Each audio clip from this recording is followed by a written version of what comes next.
E agora nós vamos nos colocar de pé.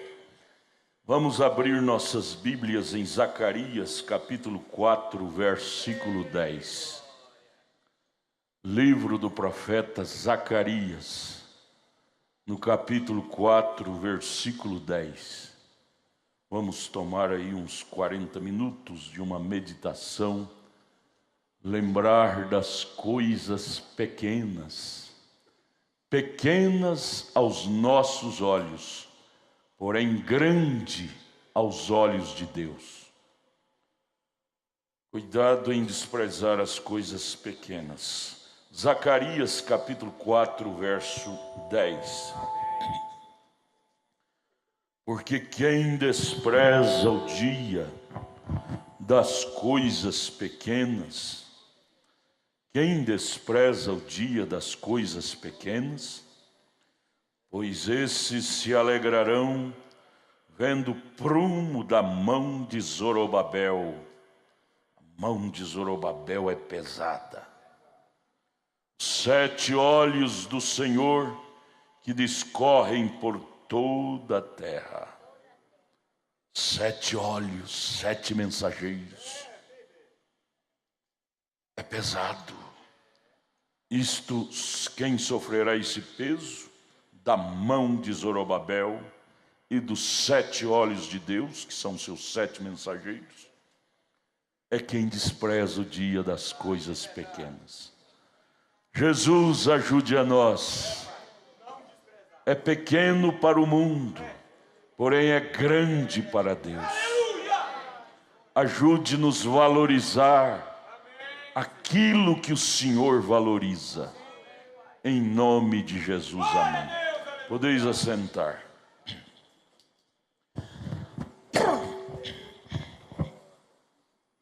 Existe escritura, como João 3,16 e outras na Bíblia Sagrada,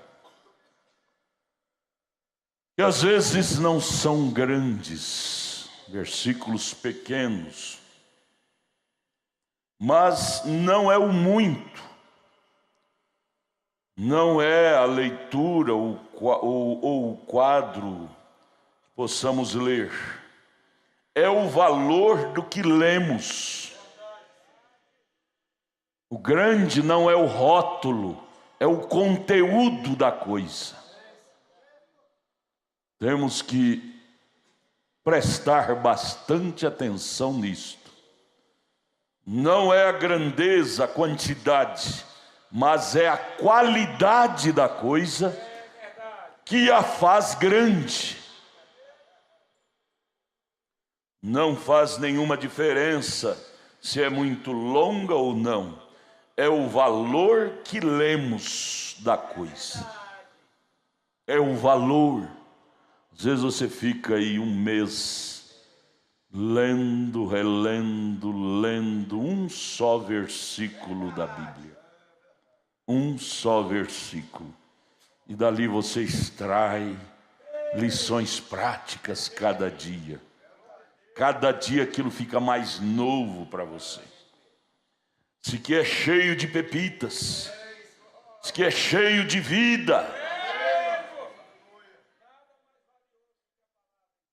É aí onde podemos descansar nossa fé. É na qualidade da coisa. Porque é a palavra do Deus vivo. É a palavra do Deus vivo. E agora, há algum tempo atrás, falando a respeito do valor das coisas, do outro lado do rio, em Louisville, Kentucky, do outro lado de onde eu moro, ali havia um garotinho que estava lá em cima do sotão de sua casa, e ele estava procurando algumas velhas relíquias e coisas que pertenciam à família, coisas antigas. E ele encontrou um velho baú, e ele mexeu naquele velho baú alegremente para ver o que ele poderia encontrar. E ele encontrou um pequeno selo postal que havia ficado amarelo, já descorado.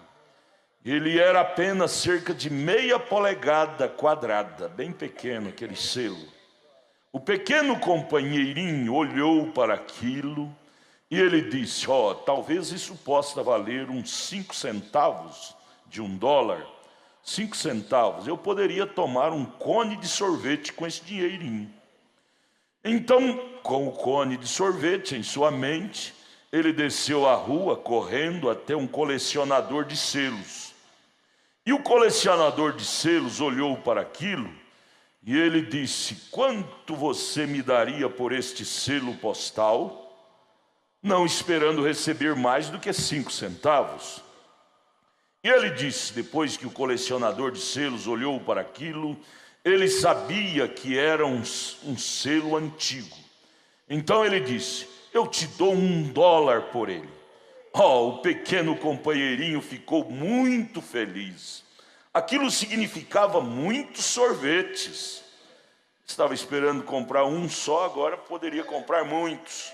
Então ele vendeu aquele selo por $1. Cerca de 6 semanas depois, o colecionador de selos o vendeu por $50. Algum tempo depois, ele foi vendido por $500.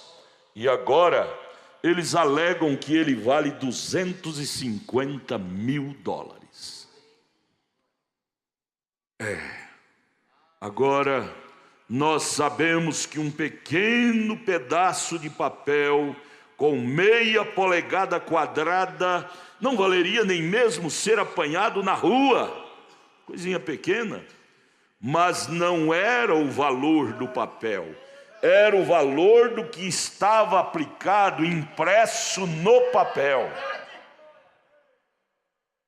Não é o valor do papel, o valor é o que está impresso neste papel. Isto é que não há preço que o pague. E é assim que é com a palavra de Deus. Não é apenas o papel no qual está escrito. Eles dizem: papel aceita tudo. Tudo bem, mas bendito esse papel que aceitou escrever nele a palavra de Deus. É o seu valor, é porque é a palavra do Deus eterno. E Jesus disse: os céus e a terra passarão, mas a minha palavra nunca falhará. Ela é segura. A palavra de Deus é segura. Não tenhas medo de confiar nela. Aquela palavra de João 3,16, porque Deus amou o mundo de tal maneira que deu seu Filho unigênito, para que todo aquele que nele crê não pereça, mas tenha vida eterna. Isto, João 3,16, nesta noite, embora seja pequena em sua porção, contém valor suficiente para salvar o mundo inteiro. Um versículo, João 3,16, contém valor suficiente para salvar o mundo inteiro. Ela tem valor suficiente em si para curar cada pessoa enferma que está hoje na terra. João 3,16. É um perdão para cada pecador. João 3,16. É um perdão para cada pecador. Você não pode usufruir de João 3,16? Qual dos dois que você vai ficar, com João 3,16 ou com seus pecados? Ela pode perdoar cada pecador. Ela é alegria para cada pessoa cansada. é a esperança para cada desamparado, é alimento para o santo. João 3,16. É alimento para a alma do santo. Aleluia. É cura para o enfermo, é perdão para aqueles que estão perturbados, é todas estas coisas para você, se você assim as receber. Basta crer. Ela traz este alívio. João 3,16. Na mensagem O Princípio e o Fim da Dispensação Gentia, parágrafo 32 e 33, o profeta dá um lindo testemunho dizendo: lendo sobre a Bíblia, vejo lindos exemplos de homens que serviram a Cristo na Bíblia. Oh, a Bíblia está tão cheia destas coisas em todo lugar que você a abre. Todo lugar que você a abre, ela está cheia de bons testemunhos, bons ensinamentos, que nos nutre, que nos alimenta, que nos fortifica. Leia a Bíblia. Ame ler a Bíblia. Sabe o que o irmão Brana disse? Ele disse: vocês não gostam de ler a Bíblia? Amém. Sim ou não? Amém. As irmãs gostam de ler a Bíblia? A congregação diz amém. Irmão Brana disse: eu simplesmente a leio, e às vezes eu choro quando a estou lendo. Simplesmente eu a leio, e às vezes eu choro quando a estou lendo. Ele disse: eu tinha uma velha Bíblia que eu tive que trocá-la por uma nova, porque ela tinha páginas todas borradas, porque enquanto eu a lia, minhas lágrimas caíam e borrava as letras. Página da Bíblia com as letras borradas, porque enquanto a lia, as lágrimas caíam sobre ela e borrava as letras da Bíblia. Que lindo, hein? O que te faz chorar? O que é que te faz chorar? Ele disse naquela mensagem de dizer a seus discípulos, ele disse: quando eu não era cristão, eu era o Billy, o durão. Eu não chorava por nada. Porém, quando Cristo cruzou o meu caminho, eu não dou conta de conter minhas lágrimas quando eu começo a ler sua palavra. Há uma mudança. Aqui, alguns dias atrás, eu estava ali lendo ali dentro, na sala, e eu simplesmente tive que sentar e chorar como criança. Você já fez isso? Ler a Bíblia, de repente você não aguenta, deixa ela lá, e senta num canto, ajoelha num canto, começa a chorar. Oh Deus, tua palavra é linda demais. Tua palavra é linda demais. E aí você começa a chorar de gratidão por Deus ter lhe dado uma riqueza tão grande, chamada Bíblia, chamada mensagem, chamada palavra de Deus. Já aconteceu isso com você? Isso é gostoso. Isto é a melhor experiência para uma alma eleita. Como é bom, como experiência boa é esta. Deixa eu ler de novo. Alguns dias atrás, eu estava lendo ali dentro, na sala, E eu simplesmente tive que assentar e chorar como uma criança, admirado com as letras da Bíblia. Irmão, irmã, o que é que está nos causando admiração hoje? É o comportamento dos políticos lá fora? Estamos impressionados. O que é que está nos impressionando hoje, hein, gente? Gente, vamos pensar nisso. Irmã Samuel, a senhora é minha filha. O que é que está nos impressionando hoje?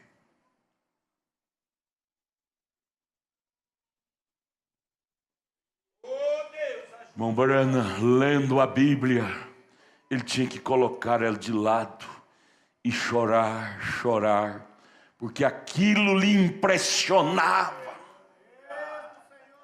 Aquilo impressionava a sua alma. Oh, irmão, isso é lindo demais. Melhor experiência para um ser mortal é chorar lendo a Bíblia. Às vezes nós estamos tão vulneráveis, vazios, ficamos impressionados com a vida dos outros, com o erro dos outros, com a desgraça dos outros, do político, do presidente, do governo, do pastor fulano, pastor Beltrano. Não, irmão, isso cada um responde por seus atos. Vamos nos educar. Precisamos sofrer uma reeducação de espírito. Precisamos de uma mudança de hábitos. É hora de novo nascimento. É hora de possuirmos Canaã.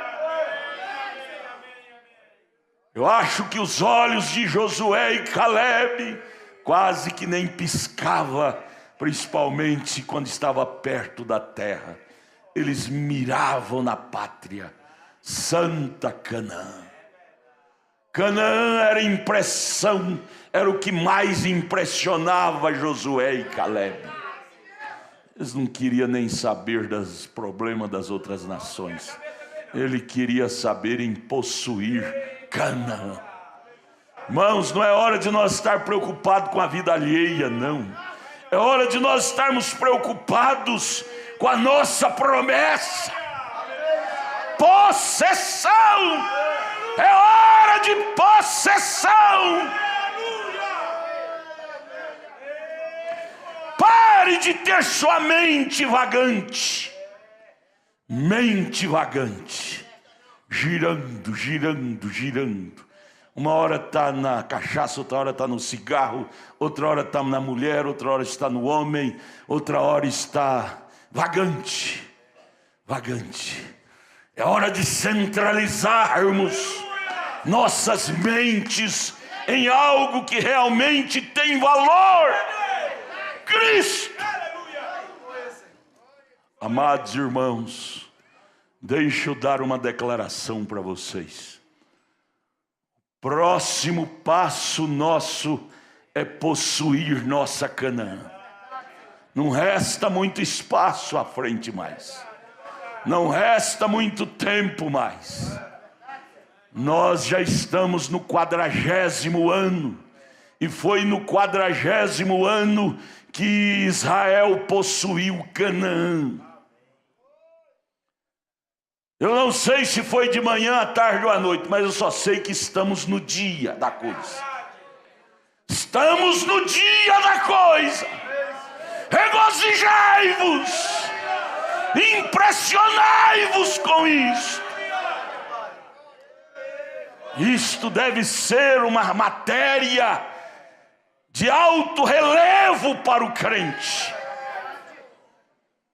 Possessão da promessa. Ele disse, deixa eu ler de novo, 33, o princípio e o fim da dispensação gentil.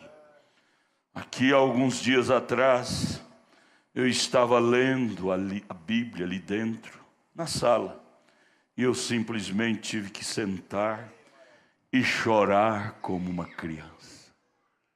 Chorar como um bebê ao ler a Bíblia. Bíblia. Bíblia. Bíblia. Bíblia. Bíblia. Chorar como um bebê ao ler a Bíblia. Você já chorou? Eu já chorei muito. Muito não, a gente não chora muito. Mas dá para chorar um bocado. Ao ler a Bíblia. Realmente, ela impressiona a alma.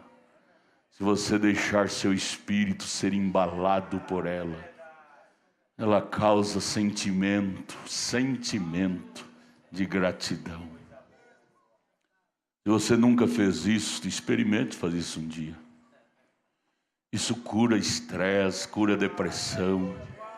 Isso cura espírito machucado, alma machucada. Ler a Bíblia. Tive que deixar ela de lado e chorar como uma criança. Eu me levantei e andei em volta da cadeira onde estava a Bíblia. Coloquei minha Bíblia sobre minha cadeira. Andei e olhei para minha Bíblia novamente ali em cima da cadeira. E eu simplesmente chorei. Fui em volta da cadeira novamente. Olhei para a Bíblia novamente. E eu pensei, oh Deus, ali dentro, a vida eterna. Vida eterna para cada homem ou mulher que ouse colocar sua confiança nisto e crer nisto. Vida eterna.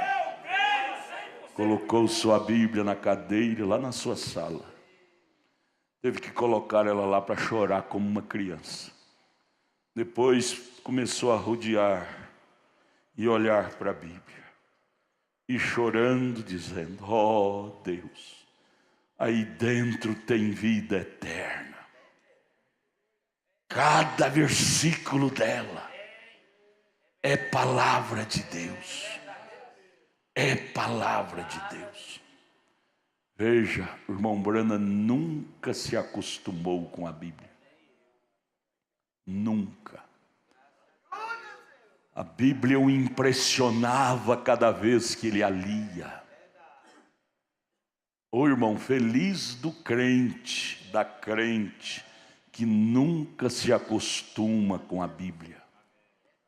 Ler a Bíblia não como um costume. Não como se lê um catecismo.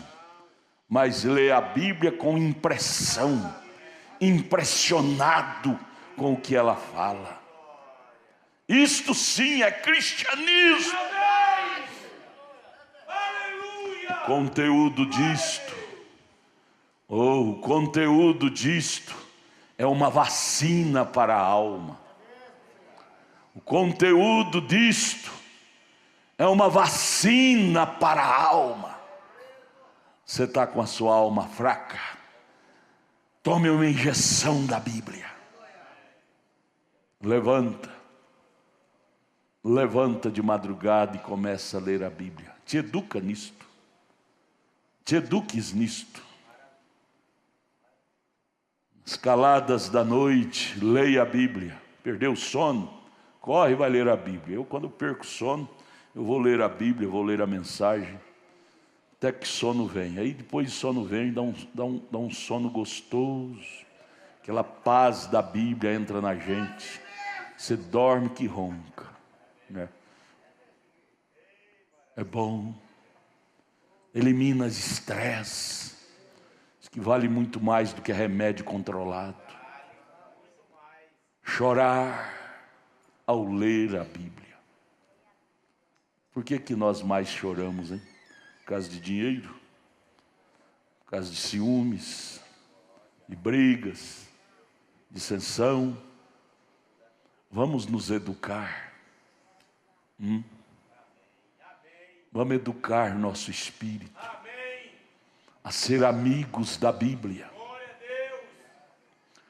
Quem despreza o dia das coisas pequenas, esses se alegrarão vendo o prumo da mão de Zorobabel. A Bíblia não é coisa pequena. Coisa pequena. Deixa eu terminar com esta historiazinha aqui. Havia um irmão que ele um dia me cercou e ele me disse, irmão Brana, ele me disse de onde ele era. Ele disse, eu nasci, fui dedicado ou consagrado, seja como for que eles chamam isto, lá na igreja luterana. Ele disse, eu acho que quando eu era um garotinho, aquela foi a última vez que me levaram à igreja. A menos que minha mãe tenha me levado alguma vez que eu não saiba. Disse, eu sou casado, um excelente homem de negócios ele é. Disse, eu tive muitas coisas, muitos negócios, com bons carros, e já fiz bastante dinheiro. Disse, certo dia, minha esposa desceu até os pentecostais. O irmão Brando disse, eu vou contar do jeito que ele me contou. Disse, minha esposa foi até os pentecostais e apanhou os espíritos deles. Ele não entendia a coisa, chamou isso de espírito da igreja pentecostal. Dons, línguas. E ela estava tendo uma boa vida desde então. E disse, ela chegou para mim e tentou fazer com que eu fosse para os espíritos entrarem em mim. Os espíritos, espírito bom, não é? Dos irmãos pentecostais, dons carismáticos e tudo. E eu disse, não, eu disse, querida, se você deseja ir, disse, vá de qualquer modo, disse. Agora recorde, se você está mudando sua vida, disse, nós vivíamos uma vida americana, comum, festas, coquetéis, danças, bebidas e tudo mais, e disse, eu fiquei contente em vê-la se consertando. Disse, ela se consertou, isso fez dela uma pessoa diferente. E disse, eu pensei, bem, se ela faz isto, estou bastante contente por ela fazer isto. E ele disse, agora você tem um talão de cheque, querida. Qualquer tempo em que a igreja precisar de algum dinheiro, o seu nome é tão bom no cheque quanto o meu, pode dar.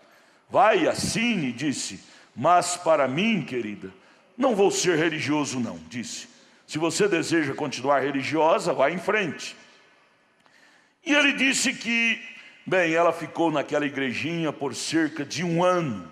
E disse, eles tiveram uma convenção lá em cima, em Tennessee. Então eu suponho que era a igreja da profecia de Deus.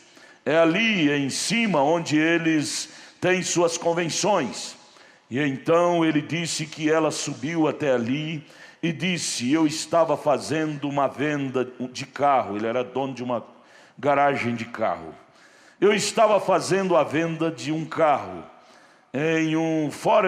num estacionamento, e disse, estava vendendo um carro para umas senhoras, e disse, eu havia colocado o meu casaco, era verão, disse, estava ali diante delas para fazer minha venda, e disse, quando voltei, aconteceu de eu me lembrar, será que eu dei para aquela mulher as chaves reservas do carro?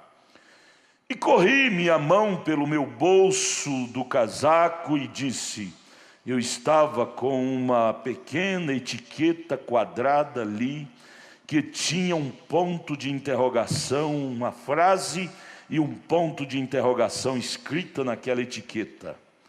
E atrás daquilo dizia, onde você passará sua eternidade? Esposa convertida, não queria se debater com o marido, então ela pegou a maneira dela evangelizar o marido, pegou a pequena etiqueta e escreveu esta frase, onde você passará sua eternidade? E do outro lado da etiqueta ela colocou um grande ponto de interrogação. Bem, ele disse, eu olhei para aquilo e pensei, bem, eu gostaria de saber quem colocou isto em meu bolso. E eu simplesmente joguei aquilo no cesto de lixo. E disse, mas alguma coisa me disse, mas isto tem que ser resolvido. Quando ele leu aquilo, ele queria se ver livre daquilo, jogou aquilo no cesto de lixo. Porém a consciência bateu fundo na alma dele e a voz da alma disse, porém isto tem que ser resolvido. Onde você passará sua eternidade? Este problema tem que ser resolvido. Disse, eu abaixei e apanhei aquele papel novamente e disse, comecei a balançar e pensei, isto é correto. Já passei dos 40 anos, então eu tenho que descobrir onde vou passá-la. Disse, agora veja aqui, você está apenas ficando todo confuso. Ele falando consigo mesmo. Então ele jogou aquilo novamente no cesto, tentou virar as costas, ligou o ventilador e assim por diante disse, ele olhou de volta para aquilo novamente lá no cesto. E aquilo simplesmente continuou tocando em seu coração. Aquela frase, onde você passará a sua eternidade? Não adianta você querer correr de Deus. A voz da consciência rebumba na alma. Ele apanhou aquilo pela terceira vez e disse que aquilo lhe deixou tão nervoso que ele não pôde nem mesmo, ele foi para casa. Aquilo colocou ele perturbado. Oh, que boa perturbação. Irmão, você tem que ficar doido, perturbado, fique doido, preocupado com a sua alma. Melhor perturbação é a perturbação, preocupação com o seu destino eterno. Aquilo me deixou perturbado, que ele saiu da garagem onde ele tinha seus carros para vender e foi para casa. Com aquela frase ressoando na mente, no coração dele. Onde você passará sua eternidade? Você não dá conta de se livrar desta frase. Você lê a Bíblia e existem frases que penetram na sua alma. Você sacode a cabeça para se ver livre daquilo, mas não dá conta mais. Aquilo te marcou. Esta frase marcou a alma daquele homem. Desde então ele não teve mais paz. Deixa eu abrir um parênteses. Eu quero dar meu pequeno testemunho para vocês. No mês de julho do ano de 1972, mudou para vizinho nosso da fazenda onde morávamos lá em Minas Gerais, duas famílias, irmão Josias e irmão Elcio, vizinho de fazenda. Eles eram cristãos. E eles começaram a fazer cultos na casa deles, eram cristãos. Lá da minha casa, eu, um garoto de 13 anos, minha irmã Eunice, uma garota de 14, 15 anos. A gente ouvia os cultos lá de longe, eles cantando, na roça, a voz ecoa, de longe se ouve. Aquilo penetrava em nossas almas, e a gente segurava. Não sei quantos meses demorou. Parece que foi no início do ano, até mês de julho nós seguramos. Quando chegou o mês de julho, algo tremendo. Rebumbou, nós não aguentamos ficar quietos. Eu virei para ela, ela virou para mim e disse, vamos lá ver. Vamos lá. E nós fomos. Ah, irmãos, Quando passamos na porta da casa do primeiro morador, o irmão Elcio, ele estava com aquele LP, 100 ovelhas, Oséias tinha acabado de gravar ele, 72. E aquilo era ungido, naquele tempo eles gravavam sob a unção. Naquele tempo os crentes ainda eram crentes. Ali já começamos a chorar. Fomos para a igrejinha de barro, lá na roça, coberto de capim. O pregador começou a pregar, simples, humilde, mas as palavras dele entravam na gente como uma espada cortante. Quando terminou o culto, nós não aguentamos, fomos lá no altar chorando. 2 meninão, ela de mini saia, eu meninão cabeludo, no altar chorando, dizendo: pregador, esta palavra tem penetrado em nossas almas. Nós não damos conta de viver sem isso. E desde então, meus amados, isto tem acontecido comigo. Eu não tive mais sossego em minha vida. Eu não tive mais sossego em minha vida. Cada dia que passa, que eu leio esta Bíblia, que eu leio essas literaturas, eu perco mais o sossego. Sabe por quê? Que a fome faminta na minha alma para ter isto em maior grau aumenta. Quanto mais eu a leio, mais fome eu tenho disso. Desde então eu não tenho mais sossego para dizer: regala-te, ó alma, não preciso de mais nada. Não, pelo contrário, minha alma se tornou mais faminta. Minha alma perdeu o sossego. Eu me tornei um homem desesperado. Isso já faz 47 longos anos. E até hoje eu não tenho sossego. Às vezes eu estou deitado na minha cama, a alma clama, estou com fome. Eu levanto quietinho para minha esposa não ver, e vou lá para um quartinho que eu tenho, vou ler as caladas da noite, estudar. Quanto mais eu estudo, mais desassossegado eu fico, porque eu quero isto atrás da minha pele. Eu quero isto mais vivo dentro de mim. Eu quero ver isto real dentro da minha alma.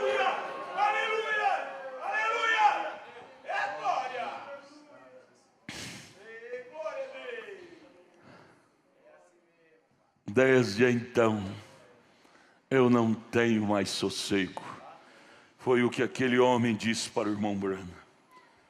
Eu fui para casa e então perdi o sossego. Aí ele disse: eu fui ouvir um famoso evangelista, o Dr. Billy Graham. Billy Graham me disse para fazer algumas coisas, eu fiz, mas aquilo ainda me incomodava. Depois dali eu fui me unir aos irmãos metodistas, e eles me disseram outras coisas.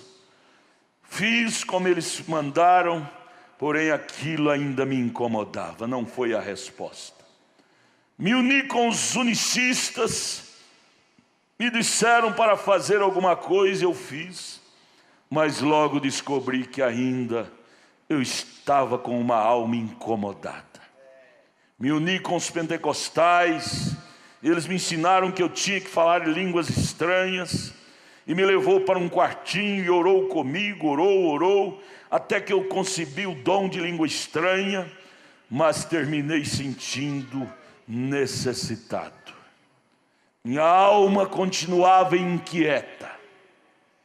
Isso aqui é a mensagem Abraão restaurado, do parágrafo 32 até o 40, depois você pode ler na sua casa. E logo eu fui a em outra igreja, eu estou falando assim resumido, A Voz da Cura, nome daquela igreja, a Voz da Cura. Contei minha situação para eles, eles disseram: você está em pecado. Vá procurar o profeta William Branham. Ele é um vidente, e ele vai dizer onde você errou, e você vai se consertar, e então você vai ter sossego. Irmão Branham, eu estou aqui agora, parágrafo 36. O que eu faço? Irmão Branham disse: eu disse, bem irmão, eu disse, eu não sou um profeta. Irmão Branham era tão modesto, um tremendo dom de Deus que ele tinha. Ele dizia: eu não sou isto. Ele gostava que as suas obras falassem mais alto do que suas palavras. Irmãos, uma coisa eu tenho descoberto durante esses anos que eu estou na mensagem: as pessoas que realmente têm, eles não rastam mala, não ficam se propagando. As pessoas que realmente possuem Cristo, eles dizem: não, eu sou um carente, estou atrás. Sabe, pessoa que fala que tem é porque não tem. Nunca esqueço do meu velho pai, não sabia ler nem escrever, mas ele tinha uns provérbios que fazia sentido. Um deles era este: cachorro que late não morde, cachorro que morde não late quase. É mais ou menos isto. Não sou um profeta. Eu disse: mas o Senhor me deixa discernir coisas para ajudar as pessoas. Um pequeno, humilde dom. Eu disse: mas eu não chamo a mim mesmo de profeta. Eu disse: mas você não precisa de um profeta para isso. Você apenas precisa de Deus. Aí já começa a coisa sendo explicada. Você não precisa de uma religião, você precisa de Cristo. Sua alma não está clamando por religião. Aí ele contou seu currículo, por onde ele tinha passado para o irmão Branham. Passei pelos metodistas, pelos pentecostais, pela igreja unicista, falei em línguas estranhas, e ainda há um vazio em mim. O irmão Branham virou para ele e disse: não é sobre alguma sensação, não é sobre alguma emoção, mas é crer. Aí é onde você obtém. Jesus não disse aquele que falar em línguas, aquele que gritar ou pular. Ele disse: aquele que crer tem vida eterna. Tem. Aí o moço disse: irmão Branham, e eu creio com todo o meu coração. O irmão Branham disse: então você tem. Pare de correr, pare de vagar, pare de procurar, alimenta-te disto agora. Irmãos, você já tem. Aquele que crê tem vida eterna. Vocês creem? Vocês creem? Você já tem. Ah, mas eu estou faminto. Agora o que você tem que fazer é comer, comer, comer, comer, comer, comer, para que isto se torne robusto em sua vida, para que o cristianismo se torne robusto dentro de você. Que você precisa agora não é devagar mais, você já achou. Igreja, nós já achamos, nós já achamos. Agora é comer, comer o livrinho. O anjo disse para João em Apocalipse 10, verso 8: coma o livrinho, João. Coma o livrinho, João. Aqui está o livrinho. Aqui está o livrinho. Aqui está o livrinho. Ah, mas eu não leio porque eu não tenho óculos. Gente, você gasta tanto dinheiro à toa e não pode gastar o dinheiro para um óculos. Qual dos dois você prefere? Economizar o dinheiro e não economizar a alma? E não alimentar a alma? Invista-te na sua alma. Combine com a sua esposa: querida, esse mês vamos juntar um trocadinho, porque eu vou investir na minha alma. Vamos num oculista fazer um exame de vista, como é que chama o médico de vista? Oftalmologista, e eu vou fazer um óculos porque minha alma está faminta de ler a Bíblia. Eu não aguento mais de fome de Deus. O que Jesus disse em Mateus 5? Benditos que têm fome, porque eles serão saciados. Menina, o que você precisa não é de ver desenho animado, essas coisas erradas de celular, mundo virtual. O que você precisa é de alimentar sua alma. Entra para o seu quarto quando você chega da escola, fecha a porta, pega a sua Bíblia, pega a sua mensagem e vai ler.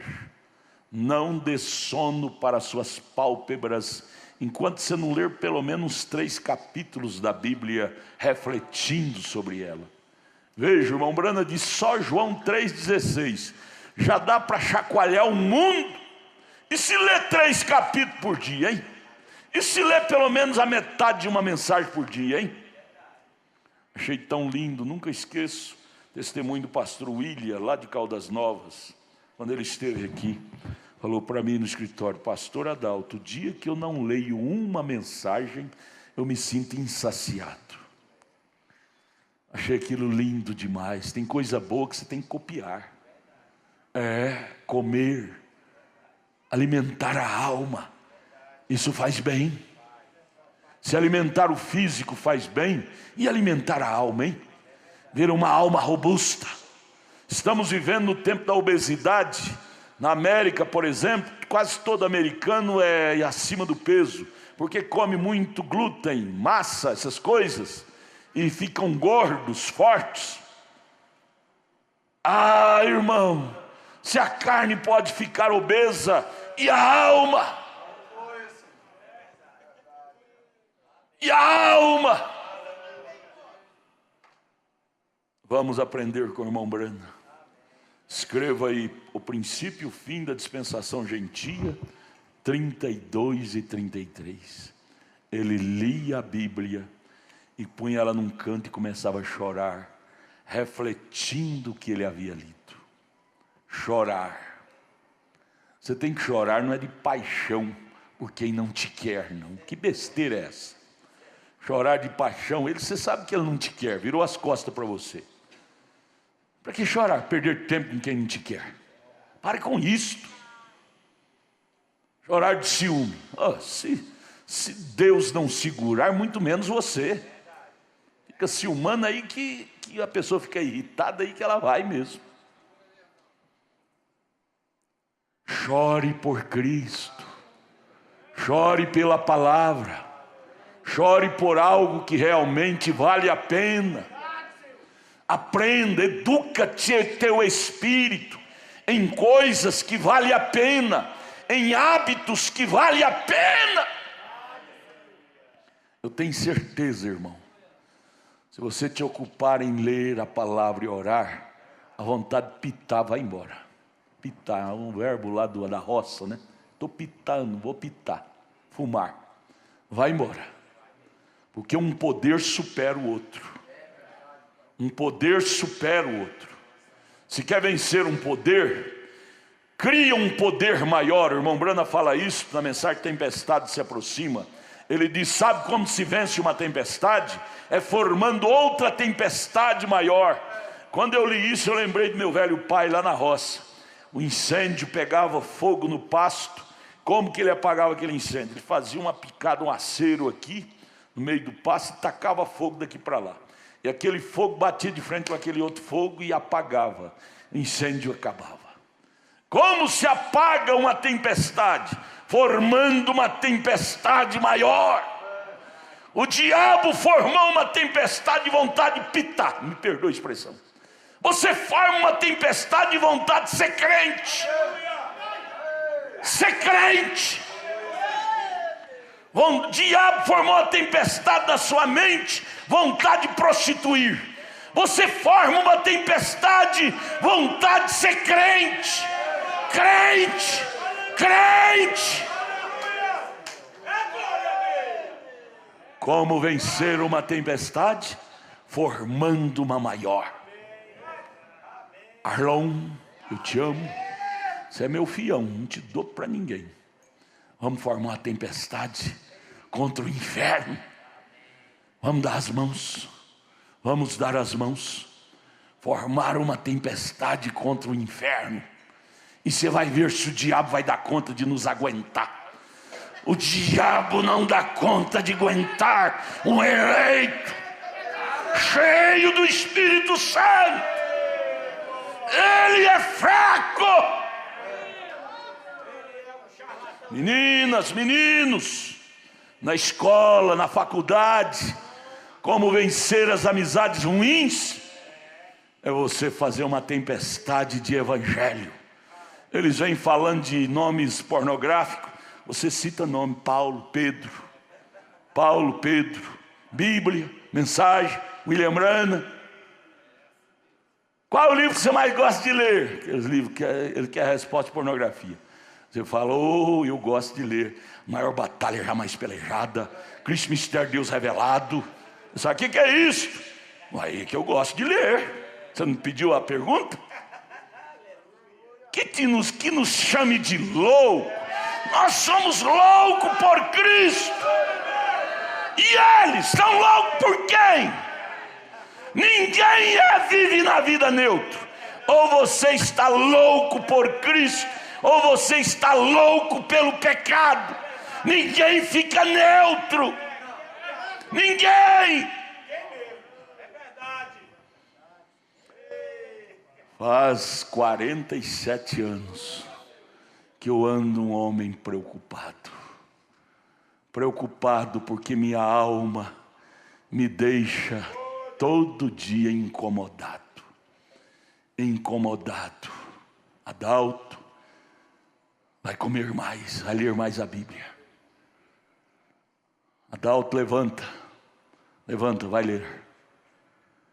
Eu me tornei um homem preocupado. Ô irmã, copia isto do irmão Branham.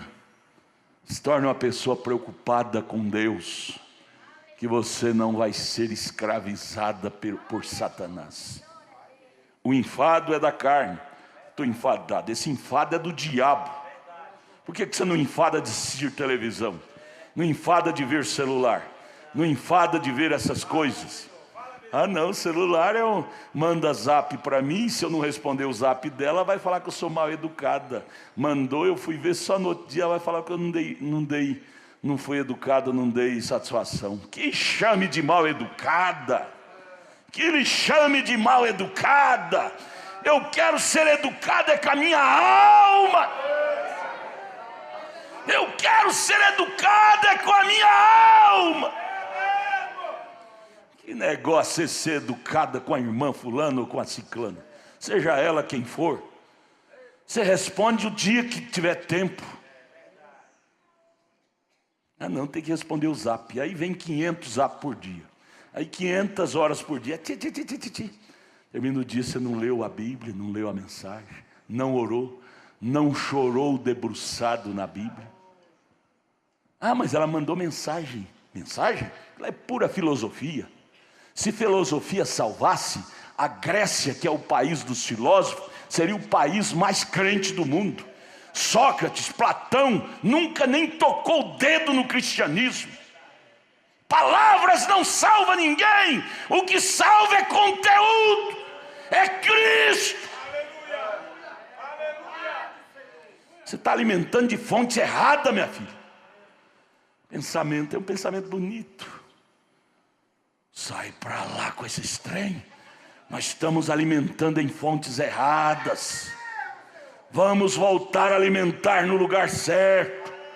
Cristo é o nosso alimento. E aí vem os reflexos. Nervosa com o marido, temperamental, briga e qualquer coisa é divórcio. Nervo na flor da pele, porque está alimentando em fonte errada. Jesus diz: quem se alimenta de mim, viverá por mim. Viverá por mim.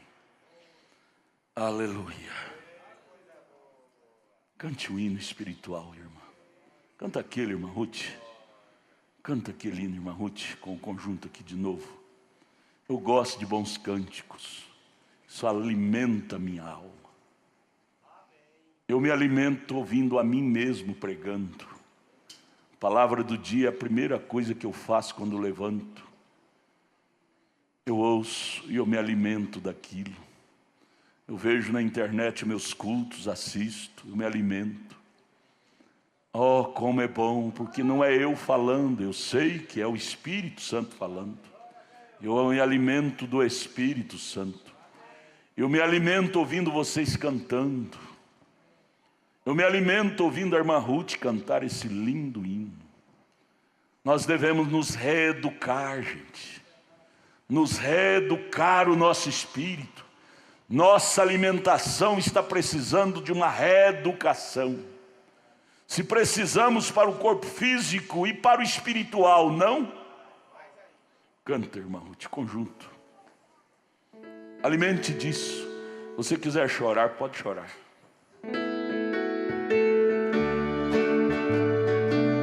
Abra sua Bíblia. 1 Coríntios 11, 23. Abra sua Bíblia.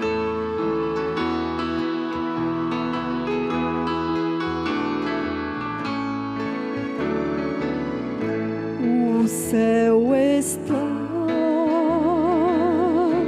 a me chamar para as mansões além do mar, onde meus irmãos que já foram me aguardam. Também subirei quando o céu me chamar. Este corpo é de barro, como uma prisão, entre grades de ossos. A minha alma está, mas as grades cairão quando Cristo chamar e a minha alma dizer: livre está, como águia vou voar e ao céu subirei quando ouvir o céu o meu nome chamar.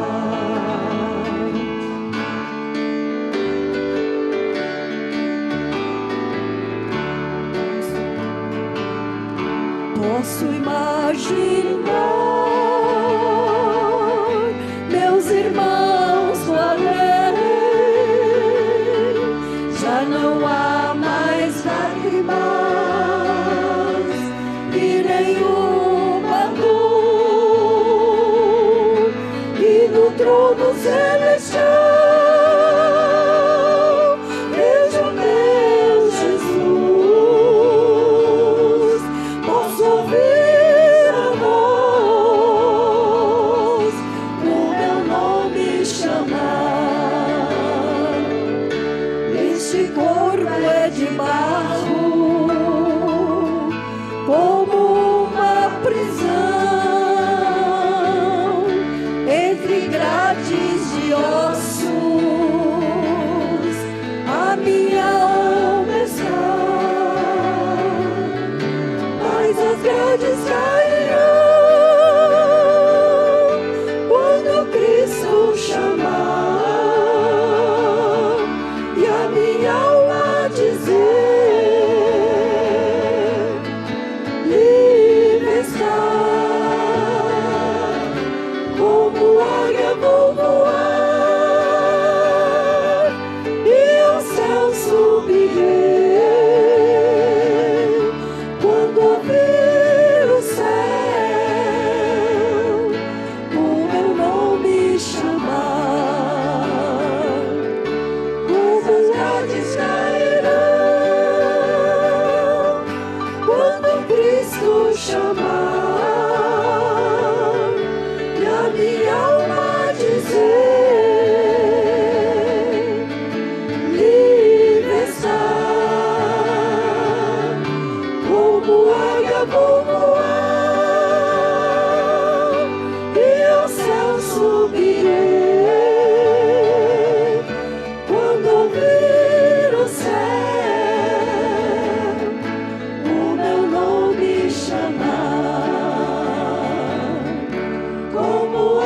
eu vou